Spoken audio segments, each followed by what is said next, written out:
왜 오래 살았을까요?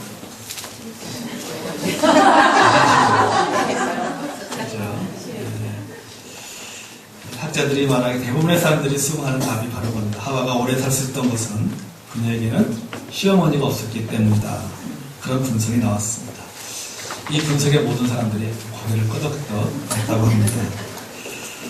비록 우스갯소리이긴 하지만 오늘 우리가 겪고 있는 이 고부 갈등, 좁게는 고부 갈등, 넓게는 세대 갈등이라고도 말할 수 있죠. 이런 고부 갈등과 세대 갈등의 현 주소를 풍자하는 이야기가 분명합니다.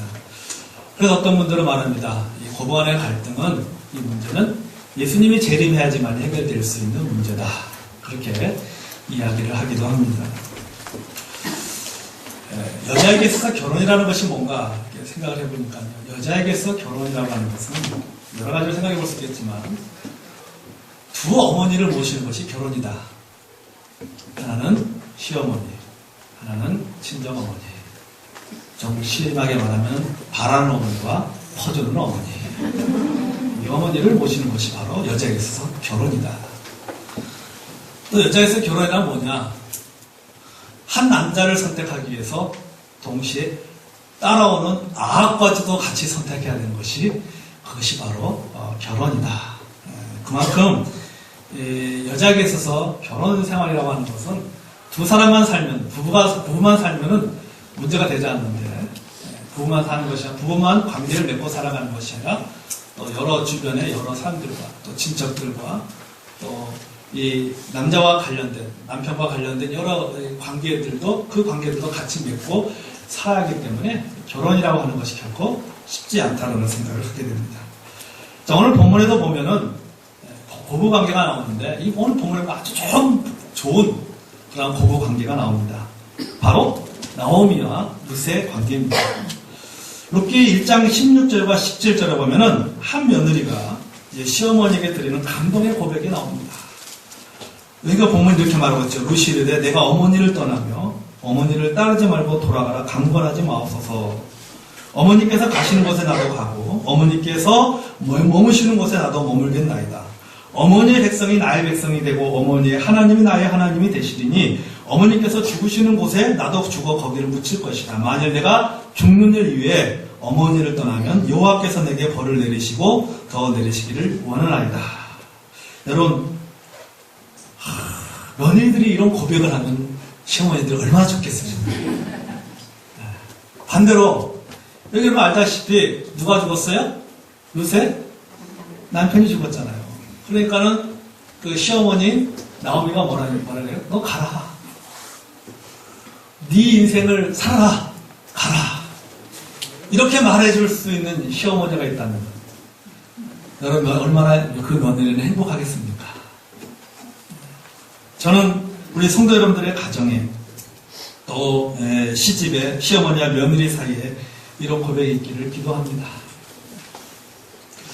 이렇게 성경을 보면요, 이렇게 나오미와 룻처럼 아름다운 고부 관계가 있지만 또 반면에 아주 부정적이고 파괴적인 고부 관계가 성경에 또 나옵니다.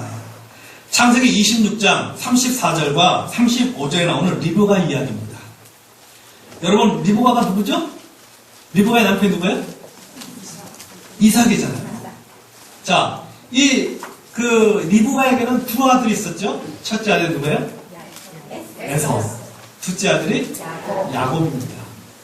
그런데 첫째 아들은 이 장남인 이 에서가 결혼을 하게 되는데 두 여자를 부인으로 얻게 되는데 이 유딕과 바스맛이라고 하는 이 두 여자를 아내로 삼습니다. 그런데 문제는 뭐냐면 이들은 이방 여자라는 사실입니다. 27장 46절에 보면 리브가가 이 며느리에 대해서 이렇게 고백합니다. 리브가가 이삭이 이르되 내가 햇사람의 딸들로 말미암아 내 삶이 싫어졌거늘 야곱이 만일 이 땅의 딸들 곧 그들과 같은 햇사람의 딸들 중에서 아내를 맞이하면 내 삶에 내게 무슨 재미가 있으리까? 내 삶이 싫어졌거늘. 이 부분을 다른 성경에서 어떻게 번역하고 있냐면 지긋지긋하다. 그렇게 표현합니다. 얼마나 힘들면 지긋지긋하다고 고백하겠습니다. 두 며느리 때문에 내 삶이 지긋지긋하다는 거예요. 그냥 저 두 며느리만 보면은, 장남인 내 아들 에서의 마누라 둘만 보면은, 그 며느리만 보면은, 내가 살고 싶지 않다는 거예요. 삶이 지긋지긋하다. 며느리 때문에 사는 것이 피곤하고 지긋지긋하다는 것입니다. 저는 우리 교회 시어머니 되시는 분들이 많이 계신데, 여러분들의 입술에서 이런 고백이 나오지 않기를 바랍니다. 며느리들을 보면서, 사는 게 지긋지긋하다. 아주 보는 거 아주 보고 싶지 않다. 여러분, 그런 고백이 나오지 않기를 바랍니다. 그러나 여러분, 이런 고부관계의 어려움은 시어머니 편에서만 어려움이 있는 것이 아니에요. 며느리는 며느리 나름대로의 얼마나 많은 고통과 가슴앓이를 하고 있습니까? 고전 문학에 보면 매손 시집살이에 대해서 이렇게 표현해놓은 시가 있습니다. 우리나라 고전 문학에 보면 시집살이 계집살이 고추당토 맵다 해도 시집살이 더 맵더라. 외나무다리 어렵대서야 시아버지같이 어려우리야. 나뭇잎이 푸르대야 시어머니보다 더 푸르리야. 동서 하나 한림새요 시누이 하나는 뾰족새요 시아주머니는 뾰롱새요 남편 하나 미련새요. 여기 동서 하나 한림새라는 것은 잘 고해바친다는 잘 고해바치는 새를 한림새죠. 시누이 하나 뾰족새 안 칼지다는 거죠. 그 다음에 뾰롱새라는 것은 이렇게 해놔서 속이 좁아서 잘 돌아진다. 그 남편 하나 미련새요. 남편은 어리석고 미련하다. 여러분, 이건 물론 아주 봉건주의 시대 때에 그런 며느리들이 유행하던 섰던 시입니다. 어떻든 간에 여러분, 얼마나 시집살이가 힘들면은 이런 노래를 지었을까요? 누가 그러더라고요. 며느리를 딸처럼 생각한다. 딸처럼 생각해야 된다고 하는데, 며느리는 결코 딸이 될 수 없다. 며느리는 결코 딸이 될 수 없다. 오늘 아침에 제 집사람이 저한테 얘기했어요. 집어내음을 딱 보더니, 여보, 며느리는 딸이 될 수 없어. 여러분, 참, 이 시어머니 여러분, 며느리 여러분, 힘들어도 어떡합니까? 더불어 같이 동행하면서 살아야죠. 힘들어도 공경해야죠.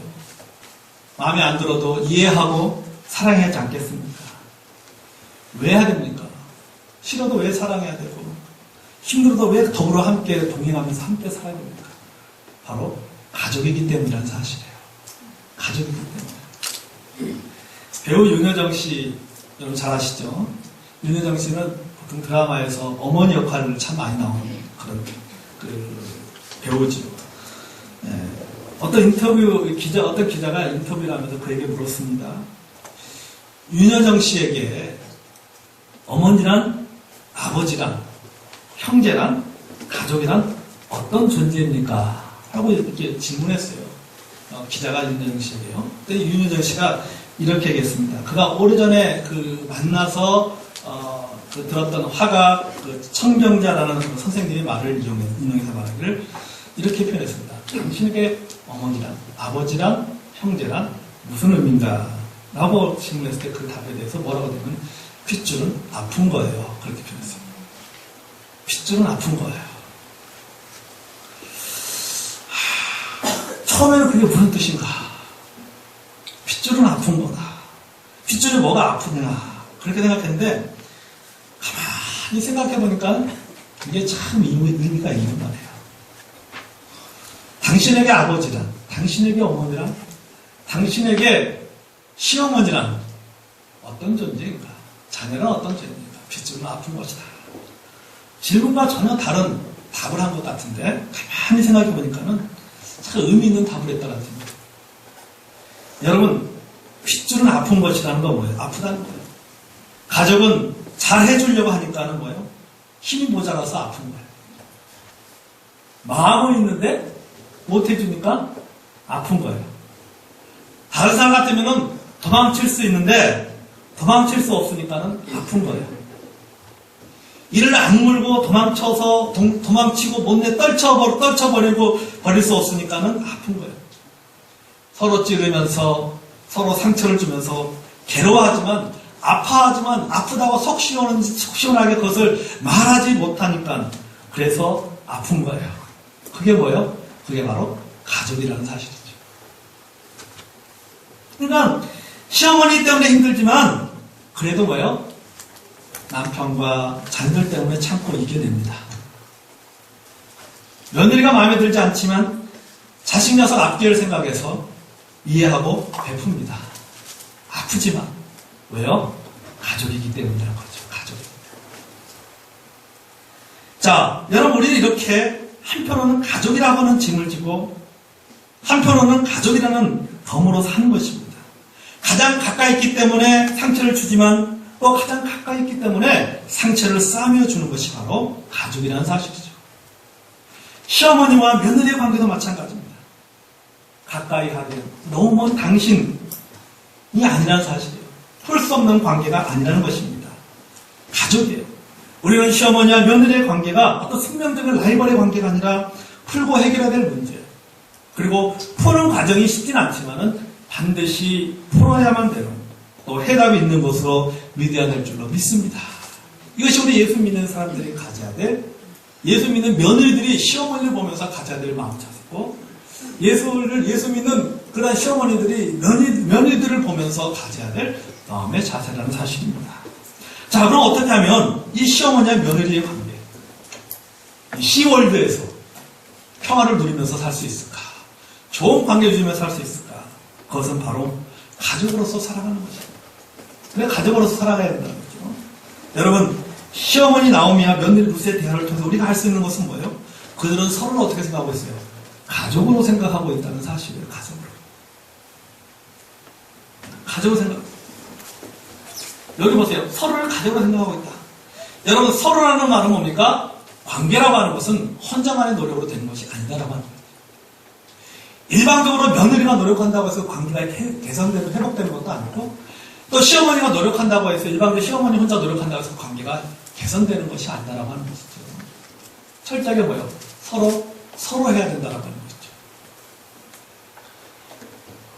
여러분, 여기 오늘 본문의 룻을 보십시오. 시집 온 지 얼마 안 돼서 남편이 죽었습니다.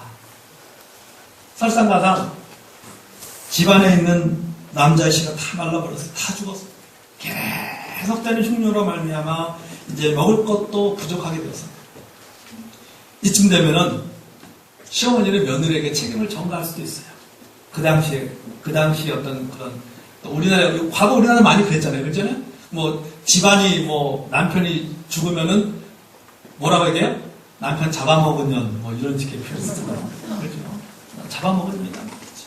너 때문에 우리 집안이 이렇게 망했단 말이에요. 집이 여자 하나 잘못 돌아가지고 말이에요. 우리 집안이 이렇게 말이야. 망가졌다, 망했다. 그렇게 생각한단 말이죠. 그러니까 여러분, 나오미도 어떻게 해요? 나오미도 그렇게 생각할 수 있다는 사실입니다. 그런데 그렇게 하지 않았어요. 며느리의 앞날을 걱정했어요. 왜 그럴까요? 가족으로 생각했기 때문이에요. 룻을 며느리로 생각한 것이 아니라 그를 가족으로 생각했어요. 여러분, 우리가 흔히 말하는 것처럼 진정 성경에서 보면은 이 나오미는 그 룻을 바라볼 때 그를 딸처럼 생각했기 때문에 사실입니다. 여러분 한번 생각해 보십시오. 진짜 육신의 딸이 젊은 과부가 됐다고 여러분 생각해 보세요. 그래, 너 혼자 평생 그렇게 살아라. 여러분, 이렇게 말할 부모가 어디 있겠습니까? 이렇게 말할 어머니가 어디 있겠어요? 안 그래요? 아마도 딸의 앞날을 걱정할 겁니다. 나오미도 마찬가지였어요. 나오미도 뭐라고 말합니까? 룻에게 말하기를, 너가 가라. 네 새끼를 찾아서 가라. 나 걱정하지 말고 나는 나 혼자 알아서 할 테니까 는 가란 말이죠. 진정으로 룻에 대해서 걱정하는 마음을 이 나오미는 가지고 있었다는 사실입니다. 며느리 룻은 시어머니 나오미에 대해서 뭐라고 말씀합니까? 아까 우리 본문 읽었죠. 나를 떠나라 하지 마옵소서. 나는 어머니가 가는 곳에 내가 가겠나이다. 어머니가 머무는 곳에 내가 머물고 어머니가 죽는 그 순간까지 나는 어머니와 함께 하겠습니다. 여러분, 왜 이런 고백이 가능합니까? 가족이기 때문에 그런 거예요. 가족으로 생각하기 때문에. 시어머니에서 시자를 빼고 어머니로 생각했기 때문에 가능했다는 것입니다. 룻도 역시 시어머니를 가족으로 생각했기 때문에 가능했다는 사실입니다. 성도 여러분, 나오미와 룻이 서로를 가족으로 생각하는 그 밑바탕에는 기본적으로 무엇이 깔려있을까? 저는 이 말씀 보면서 자, 나오미와 이 룻 사이에서 서로 이렇게 가족으로 생각하는 이 마음, 그 밑바탕에는 기본적으로 깔려있는 그 마음이 뭘까? 바로 사랑이라고 하는 거예요. 사랑. 그들은 서로 사랑했다는 사실. 서로가 사랑했다는 것입니다. 여러분, 시어머니와 며느리가 서로를 가족으로 생각하며 사랑한다는 것, 그거 어려운 일이 아닙니다. 여러분, 결코 어려운 일 아니에요. 여러분이 충분히 사랑할 수 있어요. 여러분, 사랑에도 기술이 필요하다고 합니다. 우리는 충분히 사랑할 수 있어요. 어떻게 시어머니와 며느리가 서로 가족의 관계 속에서 서로를 사랑할 수 있는가? 어떻게 그게 가능하단 말일까? 그건 불가능하지. 어떻게 그게 가능하단 말일까? 여러분, 성경은 그것이 가능하다고 이야기하고 있다는 사실입니다. 고린도서 13장에 보면요, 사랑에 대한 여러 가지 특성이 나오잖아요. 그죠? 고린도서 13장을 무슨 장이라고 하냐? 사랑장이라고 합니다. 사랑장. 그래서 여러분, 고린도서 13장을 보면 사랑은 사랑은 뭐하다 쭉 나오는데, 그 중에서 가족 간에 특히 거부 간의 관계에서 필요한 사랑의 특징은 뭐냐? 바로 5절이에요. 13장 5절. 13장 5절은 이렇게 말씀하십니다. 사랑은 물에 행하지 아니하며 자기 유익을 구하지 아니하며 성내지 아니하며 악한 것을 구하지 아니하며. 메시지 성경에서는 이 구절을 이렇게 표현하고 있습니다. 다른 사람에게 자신을 강요하지 않으며 내가 먼저라고 말하지 않으며 화내지 않으며 다른 사람의 죄를 꼬치꼬치 따지지 않으며 이렇게 표현하고 있습니다. 다른 사람에게 자신을 강요하지 않으며. 저는 그 중에서도 여기 보면은 사랑은 뭐예요? 물에 행하지 않는다 라고 하는 것이죠. 물에 행하지 않는다. 서로에게 자신을 강요하지 않는 것. 또 다른 영어 성경에 보면 이 구절을 어떻게 표현하면 예의 바르게 행동하는 것. 그렇게 표현하고 있어요. 사랑은 뭐예요? 예의 바르게 행동하는 것이다. 이것이 바로 뭐예요? 고부간구에서 반드시 실천해야 될 사랑이라고 저는 믿습니다. 시어머니와 며느리 사이에 뭐가 필요한가요? 물에 행하지 않는 것이 필요하다는 사실. 예의 바르게 행동하는 것이 필요하다는 사실입니다. 여러분, 가족이 편하다는 이유로 소홀히 하고 함부로 대해서는 안 된다는 사실입니다. 가족은 소중한 사람이잖아요. 그렇죠? 소중한 사람은 소중하게 돼야 됩니다. 중요한 사람은 중요하게 돼야 됩니다. 가족에게 친절해야 됩니다. 다른 사람에게 친절하면서 가족에게 친절하지 않는 것은 그것은 잘못된 것이라는 사실이죠. 우리는 다른 사람에게도 친절해야겠지만 우리는 가족에게도 친절해야 된다는 사실이에요. 고부간의 관계도 마찬가지예요. 아들이라고 며느리라고 함부로 생각해서는 안 된다는 사실이에요. 결혼은 뭡니까? 결혼은 독립하는 거예요. 그러므로 자녀의 가정에 대한 독립권을 인정해 줘야 된다는 사실이에요. 내 아들의 집이라고 내 딸의 집이라고 함부로 가거나 그들의 결정에 이리라 저리라 해서는 안 된다는 사실입니다. 여러분, 가정에서 일어나는 대부분의 그런 그 갈등은 어떤 거냐면 결정권에 관련된 내용들이 많다고 이해합니다. 고부간의 갈등이라든지 장모와 사이의 갈등이라든지 또 부부간의 갈등 중에 상당수가 결정권 때문에 생긴다는 것이죠. 결국 뭐예요? 이 가족 간의 힘겨루기를 한다는 거죠. 가족 간의 힘겨루기. 이 가족 간의 힘겨루기로 해서 상당히 많은 부분에 갈등이 생긴다라고 가정 전문가들이 그렇게 이야기합니다. 여러분, 성경은 가정 안에서 결정권을 어떻게 말하고 있어요? 우리 결혼식에 가면은 목사님들 주례하시는 목사님들이 많이 계잖아요. 남자가 부모를 떠나 그 아내와 연합하는 것, 그렇게 말했습니다. 남자가 부모를 떠나 그 아내와 연합하는 것, 이렇게 표현하고 있습니다. 이것이 결혼이다 라고 표현하고 있습니다. 우리 동양적인 사고에서도 이렇게 표현하잖아요. 며느리를 드리는 결혼은 며느리를 드리는 것이다. 사위를 얻는 것이다. 어떤 분들은 지랄적으로 딸을 얻는 것이다. 또 아들을 얻는 것이다. 그러나 여러분, 성경적으로 말하면 틀린 거예요. 얻는 것이 아니에요. 떠나보내는 거예요. 여러분, 드리는 것이다, 얻는 것이라고 생각하지 마십시오. 떠나보내는 거예요. 아들을 떠나보내는 거예요. 딸을 떠나보내는 거예요. 이것이 결혼이에요. 얻는 것이 아니에요. 내가 아들 하나 더 얻는다. 뭐 딸 하나 더 얻는다. 그건 동양적인 사고방식이고 성경적으로 우리가 그걸 생각한다면 얻는 것이 아니라 떠나보는 독립시키는 거라는 사실이에요. 그것이 바로 결혼입니다. 그것이 바로 자녀의 가정에 대한 예의라는 사실입니다. 며느리를 대할 때도 마찬가지입니다. 내 아들의 부인이라고 해서 모든 것을 강요해서는 안 된다는 사실이에요. 함부로 이래라 저래라 해서도 안 된다는 사실입니다. 뭐예요? 사랑은 강요하지 않는 거예요. 사랑은 존중하는 거예요. 사랑은 예의 바르게 대하는 거예요. 자, 시어머니가 며느리를 가족으로 또 사랑을 표현하는 방법 뭐 하나 있습니까? 무례행하지 않는 것이고 무례행하지 않는 것. 예의 바르게 자녀의 가정을 독립적인 개체로 인정하고 존중하는 것. 그것이 바로 시어머니들이 며느리의 또 아들의 가정, 또 며느리를 보면서 가져야 될 마음 자세라는 사실입니다. 내 아래가 아니라 독립적으로 하나의 가정으로 인정해주고 떠나보내주고 그들의 결정에 대해서 그들의 결정에 존중해주고 내가 그것에 대해서 그 가정에 대해서 이래라 저래라 말하지 않고 우리가 존중해 주는 것. 그것이 바로 시어머니들이 가져야 될 자세라는 사실입니다. 그렇다면 여러분 며느리는 시어머니에 대해서 예의 바르게 대하는 것이 무엇일까? 시어머니는 며느리에 대해서 예의 바르게 대하는 것, 그 가정을 독립적으로 인정해 주는 것, 그것이 예의 바르게 대하는 것이라면 그렇다면 반대로 며느리들은 시어머니에 대해서 예의 바르게 대하는 것이 어떤 것일까? 성경은 그것을 가르쳐서 공경이라고 말합니다. 공경해야 된다. 에베소 6장 1절에 보면 이렇게 말씀하고 있어요. 자녀들아 주 안에서 너희 부모에게 순종하라. 이것이 옳으니라. 내 아버지 어머니를 공경하라. 이것이 약속 있는 첫 계명이니 이로써 내가 잘되고 땅에서 장수하리라. 그렇게 말씀하고 있습니다. 그러니까 자녀에게 하나님 주신 여기 뭐 본문에 보면 자녀에게 하나님 주신 명령 두 가지가 있습니다. 하나는 순종하는 것이고 또 하나는 뭐예요? 공경하는 거예요.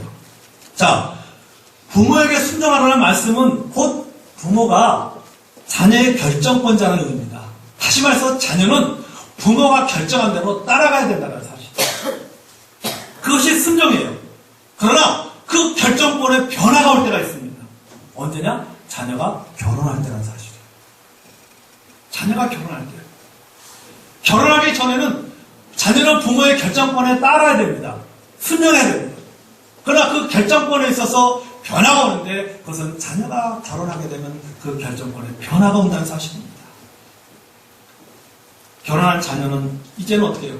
부모에게 순종하는 게 아니에요. 결혼한 자녀로서 부모는 어떻게 하는 거예요? 공경하는 거예요. 공경하는 거예요. 그러니까 여러분 순종과 공경에 엄청난 차이가 있는 겁니다. 이제는 결혼한 자녀로서 결혼하기 전에는 부모에게 순종했지만은 결혼하고 난 이후에는 부모에게 순종하는 것이 아니라 부모를 마음으로부터 공경하는 거예요. 이게 성경적이에요.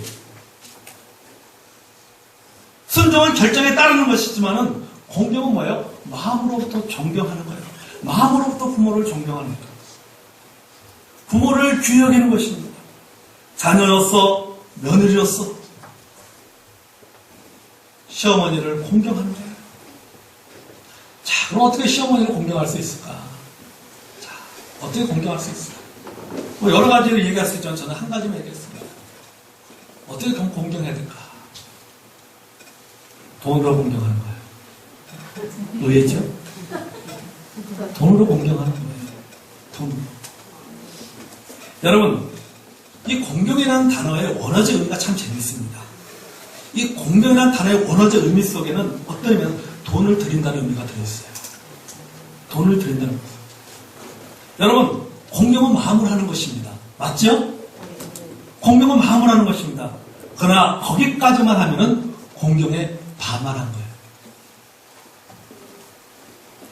공경의 반은 무엇으로 채야 되느냐?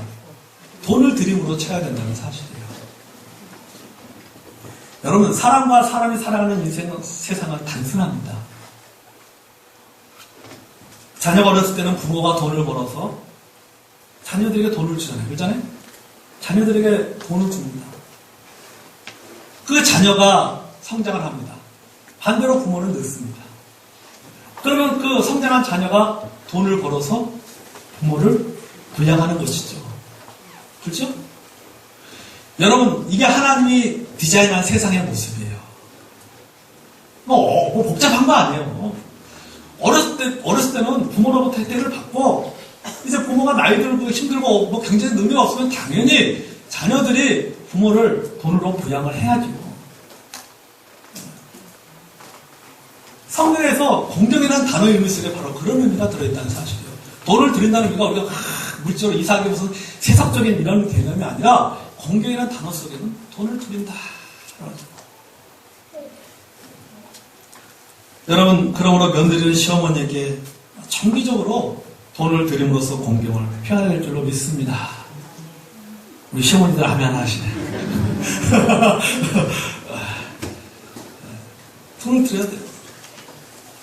근데 여러분, 우리가 이 부모님에게 돈을 드리는 데 있어서도요, 참 지혜가 필요한 것 같아요. 지혜가 필요한 것 같아요. 제가 어제 아주 우연하게 TV를 이렇게 보다가 하는데, 그 TV에서 어떤 토론 내용이 나오냐면, 그 시어머니에게, 시아버지나 시어머니, 특히 이제 시어머니에게 아들이 용돈을 드리는 문제에서 찬반 토론이 벌어진 거를 제가 재밌게 봤어요. 그거 보니까 이제 결혼을 안 한,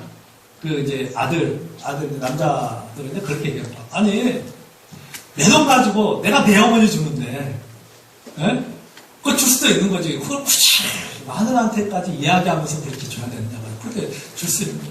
그것에 대해서 보니까는요, 보통 60대, 70대신 거기에 방청객들은요, 찬성을 하는 거예요. 찬성표를 던지는 거예요. 근데 30대, 40대, 또 50대 되신 분들은 반대를 하더라고요. 그래도 부인이 알아야 된다. 부인이 알아야 된다. 나중에 그거 가지고 얼마나 나중에 알게 되면 그거 얼마나 서운하냐 말이지. 근데 재미가 뭐냐면요. 미혼인 총각들 같은 경우는요, 줄 수 있는 거지, 뭘 부모 가지고, 벌치 아프게 이거 생각하고 저거 생각하고 그러잖아요. 근데 결혼한 남자들 같은 경우는요, 다들 뭐냐면은, 그래도 부인한테 얘기해야 된다. 그렇게 나오더라고요. 부인한테 얘기한다. 왜? 이게 잘못하면 나중에 이게 화가 될 수 있다는 거죠. 나중에 화가 될 수 있다는 거죠. 서운해한다는 거죠. 부인이 서운해한다. 그렇기 때문에 이야기를 해야 된다. 그래서 제가 사실 근데 그 아들의 입장에서는 저도 그래서 아들의 입장에서는요, 사실 부모님 앞에요, 어떤 그런 일부러 부인에게 안 하려고 이렇게 용돈을 뭐 주고 이러고보다는요, 그냥 이렇게 드리고 싶을 때가 있어요. 사실 아들 입장에서는요, 뭐 굳이 부인한테 말하지 않고 드리고 싶을 때가 있거든요. 사실 그럴 때가 있어요. 아들 입장에서는 이제 그런. 근데 이제 그 부인의 입장에서는 그런 부분들이 섭섭하죠. 왜 당신 엄마한테만 주고 우리 엄마한테는 왜 안 줘? 이러면 이제 문제가 생기는 거겠죠. 그렇죠? 그것 때문에 사실 섭섭한 거 아니겠어요? 어떻든 간에 여러분, 그게 안에서의 그런 결론은 그겁니다. 뭐냐면은, 어머니에게 돈을 드리는 것에 대해서 반드시 아내가 알고 있어야 된다라고 하는 것이죠. 그래야 문제가 생기지 않는다라고 하는 거죠.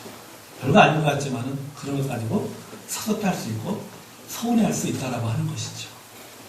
그래서 그런 부분에 대해서 이야기하는 것이 좋다라고 하는 것이죠. 자, 여러분 보십시오. 롯을 보십시오. 그가 나중에 어떻게 합니까? 시어머니인 나오미를 부양하는 것을 볼 수 있어요. 그가 밭에 나가서 어떻습니까? 이삭을 먹을 것을 주어가지고는 그 시어머니인 나오미를 부양하잖아요. 이게 바로 뭐예요? 이게 바로 공경이라는 거예요. 이게 바로 자녀가 부모에 대한 공경하는 모습이에요. 또 이 며느리가 시어머니를 부양하는 그런 공경하는 모습이라는 사실입니다. 여러분, 예수님께서요, 이 핑계 저 핑계를 막 대면서 부모를 부양하지 않는 그런 사람들에 대해서 책망한 내용이 있습니다. 성경에요. 그 사건이 뭐예요? 고르반이라고 하는 사건이죠. 성경은 고르반 이야기가 나오는데 그 고르반 얘기가 뭐예요? 부모를 부양하지 않는 거예요. 이 핑계 저 핑계 되면서 부모를 부양하지 않는 거예요. 그 예수님께서 그것에서 막 책망하신 내용이 핑계대지 말아라 그랬지. 네가 이 네가 막 하나님 하나님 한다고 해서 이 부모를 부양하지 않는 거니까 핑계대지 말아라 그랬지. 여러분, 그런 분들 있어요. 시집에 돈을 들고 싶은데 드릴 돈이 없습니다. 여러분, 돈이 없다면 기도해야죠. 하나님 며느리 되신 여러분, 기도하세요. 아이고, 시집에 돈을 주고 싶은데 돈이 없습니다. 하나님 돈 좀 주십시오라고 기도하시기 바랍니다. 기도하세요.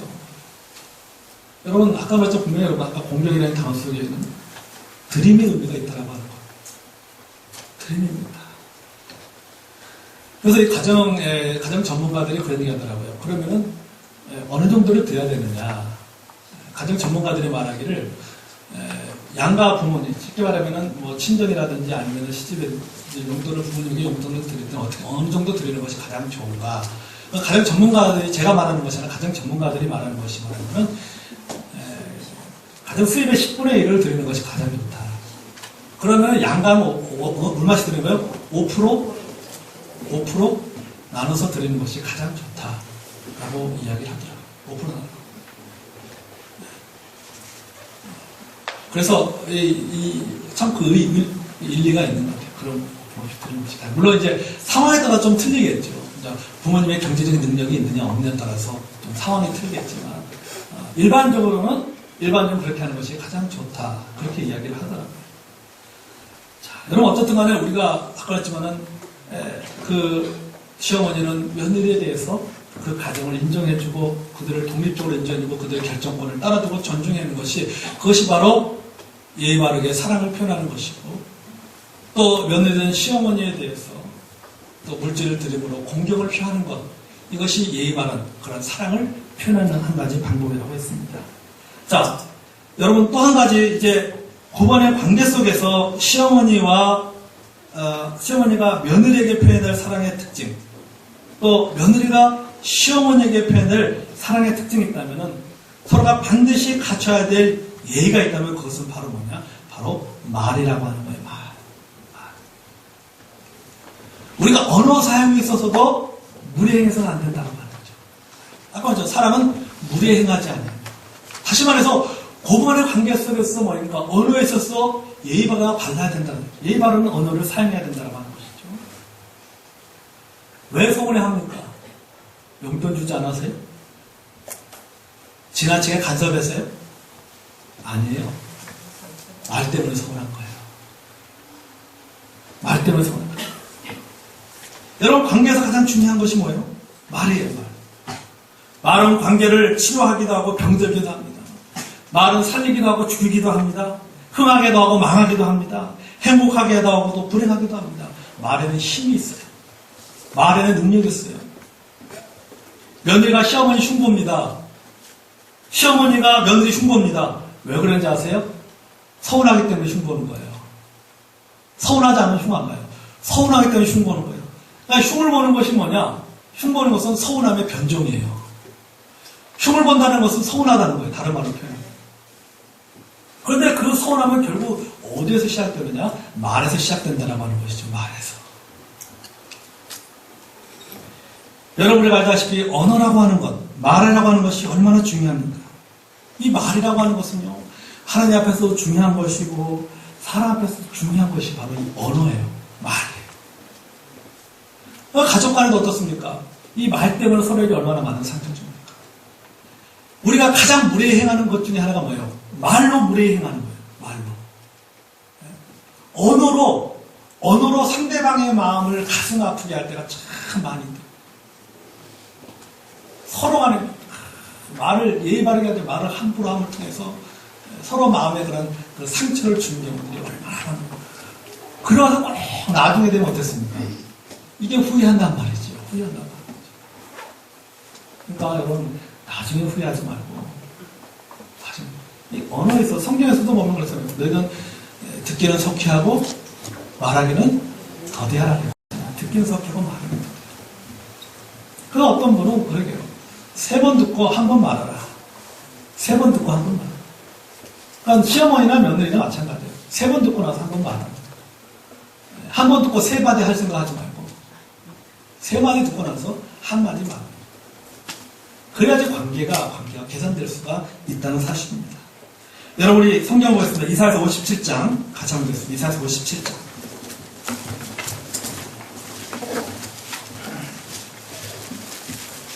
이사야서 57장 19절.